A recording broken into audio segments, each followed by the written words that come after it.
From airplanes and rockets falling out of the sky to the economy and what seems to be never-ending price hikes, fear is playing a bigger role in American life than ever before.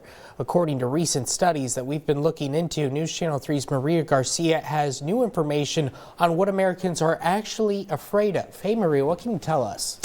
Hey Garrett, that's right. We might not think twice on what concerns us, but it's important to understand and know how it impacts your life. I went to the streets of Palm Springs to find out what's on the hearts and minds of residents. What I found, a mixed bag when it comes to people's concerns.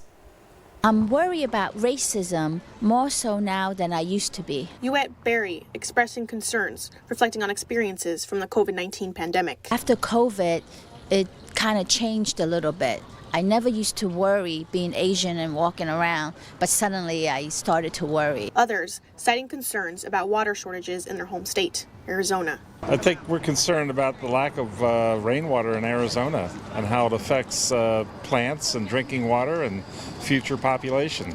Could affect, Palm Springs area and the Coachella Valley because it's the same climate as Arizona. One parent on the streets of Palm Springs says she's always working to raise kids who are compassionate, kind, and responsible. I actually have triplets, and making sure that they have good values as they grow and making sure that they are able to maintain kindness and positivity. These people are not alone in experiencing daily worries. An expert from Kaiser Permanente says living with constant anxiety leads to fear, and it's important to know the warning signs.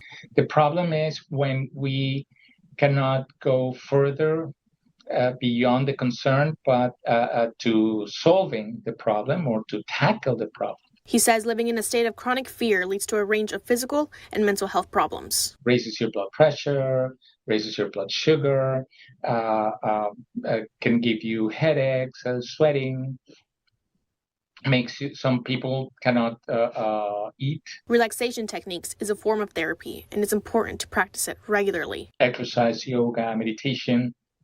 There are many different ones, but as any technique, you need to learn the technique and practice the technique. In the meantime, it's important to realize all of us are more alike than different. I hope it changes for the better because we're all the same, and I just hope everybody treats each other with kindness. Once again, a key factor in maintaining peace is having a steady routine, whether that is yoga, breathing exercises, or meditation. Live in studio, Maria Garcia for News Channel 3.